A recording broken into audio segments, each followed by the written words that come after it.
प्यारे बच्चों, आज आप लोगों को कक्षा 10 में विज्ञान का पहला पाठ जो रासायनिक अभिक्रियाएं एवं रासायनिक समीकरण का पाठ आप लोगों को पढ़ाएंगे। देखिए, रासायनिक अभिक्रियाएं और रासायनिक समीकरण। रासायनिक अभिक्रियाएं क्या होती हैं और रासायनिक समीकरण क्या होता है? तो देखिए, रासायनिक अभिक्रियाएं जिसमें दो या दो से अधिक पदार्थ मिलकर एक से अधिक नए गुणधर्मों वाले पदार्थों का निर्माण करते हैं तो उसे हम रासायनिक अभिक्रियाएं कहते हैं। जब दो या दो से अधिक पदार्थ मिलकर एक से अधिक नए गुणधर्म वाले पदार्थों का निर्माण करते हैं तो उसे रासायनिक अभिक्रियाएं कहते हैं। कैसे? उदाहरण ले लीजिए, जैसे मान लो हाइड्रोजन है, ऑक्सीजन है, ये दोनों मिलकर जल का निर्माण करते हैं। तो देखिए, इसमें दोनों के गुणधर्म अलग अलग हैं। ये जैसे हाइड्रोजन गैस है, ऑक्सीजन भी गैस है, लेकिन और ये जल जो है लिक्विड है, द्रव है। तो देखिए, अब पानी जो जल है, ये आग बुझाने के काम आता है, जबकि हाइड्रोजन और ऑक्सीजन के द्वारा आग जो है बढ़ाने का काम आता है, आग जलाने का काम आता है।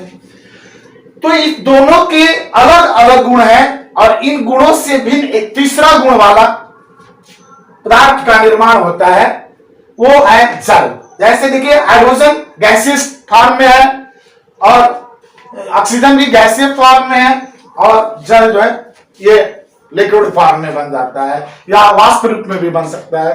तो ये रासायनिक अभिक्रियाएं इसको कहते हैं। रासायनिक अभिक्रियाओं को किसी भी भौतिक विधियों के द्वारा इसे उलट नहीं किया जा सकता है। जैसे वाष्पीकरण के द्वारा, ऊर्ध्वपातन के द्वारा, अपकेंद्रीकरण के द्वारा, इन भौतिक विधियों के द्वारा इन पदार्थों को जैसे जल बन गया ऐसा नहीं किया जा सकता है कि इसको पुनः हाइड्रोजन और ऑक्सीजन में लाया जा सकता है।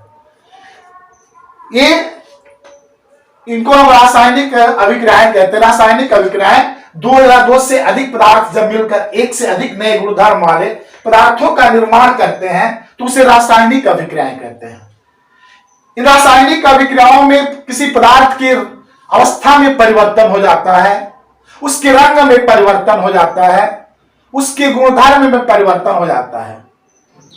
देखिए, रासायनिक अभिक्रियाएं को में जो इनमें परिवर्तन होता है, उनके रंग में भी परिवर्तन होता है, उनके अवस्था में परिवर्तन होता है, उनके ताप में परिवर्तन होता है। ये जैसे मान लीजिए कि कुछ रासायनिक अभिक्रियाएं होती है, उनमें कलर चेंज हो जाना, रंग में परिवर्तन कहलाता है। दूसरी अवस्था, ठोस अवस्था से द्रव अवस्था में परिवर्तित होना, गैसीय अवस्था में परिवर्तित होना। और दूसरी चीज ये होती है कि उनके जैसे ताप में परिवर्तन होने का मतलब होता है, कुछ रासायनिक अभिक्रियाएं जो होती है अधिक ताप पर होती है, कुछ रासायनिक अभिक्रियाएं कम ताप पर होती है। उस रासायनिक अभिक्रियाओं में गैसों का उत्सर्जन होता है। ये रासायनिक अभिक्रियाओं को किसी भी भौतिक विधियों के द्वारा इसे उलट नहीं किया जा सकता है। जैसे मान लो वो वाष्पीकरण है, किसी भी रासायनिक अभिक्रियाओं को किसी भौतिक विधि के द्वारा उसे उलट नहीं किया जा सकता है। जैसे मान लो उसमें वाष्पीकरण के द्वारा वो आपका ये अपकेंद्रीकरण के द्वारा, तो इन विधियों के द्वारा इसका उलट नहीं किया जा सकता है। दूसरी चीज ये होती है कि दैनिक जीवन में होने वाली जो रासायनिक अभिक्रियाएं होती हैं उनमें जैसे कुछ है आपका भोजन का पाचन करना, जैसे श्वसन करना, ये दैनिक जीवन में होने वाली रासायनिक अभिक्रियाएं होती है। लोहे पर जंग का लगना, दही का जमना, ये सब रासायनिक अभिक्रियाएं होती हैं। दैनिक जीवन में होने वाली कुछ रासायनिक अभिक्रियाएं हैं। देखिए, रासायनिक अभिक्रियाओं के दो भाग होते हैं, एक अभिकारक और दूसरा उत्पाद। रासायनिक अभिक्रियाओं के दो भाग होते हैं, एक अभिकारक और दूसरा उत्पाद। तो देखिए, जैसे ये अभिकारक क्या होते हैं?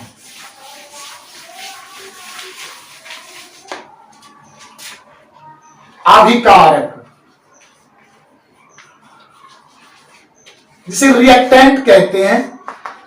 अभिकारक वे पदार्थ होते हैं जो रासायनिक अभिक्रिया में भाग लेते हैं, उन्हें अभिकारक कहते हैं। जो पदार्थ रासायनिक अभिक्रियाओं में भाग लेता है उसे अभिकारक कहते हैं, और जो पदार्थ रासायनिक अभिक्रियाओं के उपरांत प्राप्त होता है उसे उत्पाद कहते हैं, उसे उत्पाद कहते हैं। तो रासायनिक अभिक्रियाओं के दो भाग होते हैं, एक अभिकारक और दूसरा उत्पाद। देखिए, अनेक अभिक्रियाओं में जो प्राप्त रासायनिक अभिक्रिया में भाग लेता है उसको तो आप अभिकारक है कहते हैं। उसे जो रासायनिक अभिक्रिया के फलस्वरूप जो चीजें प्राप्त होती है उसे उत्पाद कहते हैं। जैसे एग्जांपल लेते हैं, उदाहरण लेते हैं, जैसे हाइड्रोजन और ऑक्सीजन दोनों मिलकर जल बन जाता है। तो ये हाइड्रोजन और ऑक्सीजन ये दोनों अभिकारक हैं और जल क्या है? उत्पाद है। हाइड्रोजन और ऑक्सीजन अभिकारक हैं और जल जो है उत्पाद है। देखिए, अब दूसरा जो भाग है रासायनिक अभिक्रियाओं के बाद जो होता है रासायनिक समीकरण होता है। रासायनिक अभिक्रियाओं को निरूपित करने के लिए हम रासायनिक समीकरण का प्रयोग करते हैं। रासायनिक अभिक्रियाओं को व्यक्त करने के लिए रासायनिक समीकरण का प्रयोग किया जाता है। ये रासायनिक समीकरण को व्यक्त करने के दो तरीके होते हैं। एक होता है शब्द समीकरण, दूसरा होता है सूत्र समीकरण। जिन रासायनिक अभिक्रियाओं को हम शब्दों के रूप में व्यक्त करते हैं, जिन रासायनिक अभिक्रियाओं को हम शब्दों के रूप में व्यक्त करते हैं उन्हें शब्द समीकरण कहते हैं, और जिन रासायनिक अभिक्रियाओं को सूत्रों के रूप में व्यक्त किया जाता है उन्हें सूत्र समीकरण कहते हैं। इस तरह से रासायनिक अभिक्रियाओं को व्यक्त करने के दो तरीके होते हैं, एक शब्द समीकरण, दूसरा सूत्र समीकरण। जैसे मान लीजिए हाइड्रोजन और ऑक्सीजन और जल, तो ये शब्दों के रूप में लिखा गया है, हाइड्रोजन धन ऑक्सीजन और ये जल बन गया, तो इसे हम शब्द समीकरण कहते हैं। यही यदि सूत्रों के रूप में जब व्यक्त किया जाता है H2 धन O2 एरो लगाकर H2O जब लिखते हैं तो उसे सूत्र समीकरण कहते हैं। देखिए, रासायनिक समीकरण को से और अधिक ज्ञानप्रद बनाने के लिए रासायनिक अभिक्रियाओं में जो भाग लेने वाले जो पदार्थ होते हैं, जो यौगिक होते हैं, उनको उनकी अवस्थाओं का भी वर्णन किया जाता है। जैसे मान लो कोई पदार्थ, कोई अभिकारक ठोस अवस्था में है तो उसके लिए हम सॉलिड या ठोस के लिए S लिखते हैं। कोई पदार्थ द्रव अवस्था में है तो उसके लिए L या लिक्विड फॉर्म में लिखते हैं। यदि कोई पदार्थ गैसीय अवस्था में है तो उसे G लिखते हैं। यदि कोई पदार्थ विलयन अवस्था में है, जलीय विलयन के रूप में है, या तो उसे एक्वस सॉल्यूशन या AQ के रूप में लिखते हैं। तो रासायनिक अभिक्रियाओं को व्यक्त करने के लिए हम रासायनिक समीकरण का प्रयोग करते हैं। रासायनिक समीकरण को व्यक्त करने के दो तरीके होते हैं, पहला शब्द समीकरण, दूसरा सूत्र समीकरण। तो सूत्र समीकरण, जब रासायनिक अभिक्रियाओं को शब्दों के रूप में व्यक्त किया जाता है तो उसे शब्द समीकरण कहते हैं, और जब सूत्रों के रूप में व्यक्त किया जाता है तो उसे सूत्र समीकरण कहते हैं। क्योंकि दोनों अभिक्रियाएं, दोनों तरीके जो है रासायनिक अभिक्रियाओं को व्यक्त करने के तरीके हैं, लेकिन जो शब्द समीकरण है इसके लिखने में समय और स्थान ज्यादा लगते हैं, इसलिए हमारे लिए ज्यादातर सुविधाजनक होता है सूत्र समीकरण।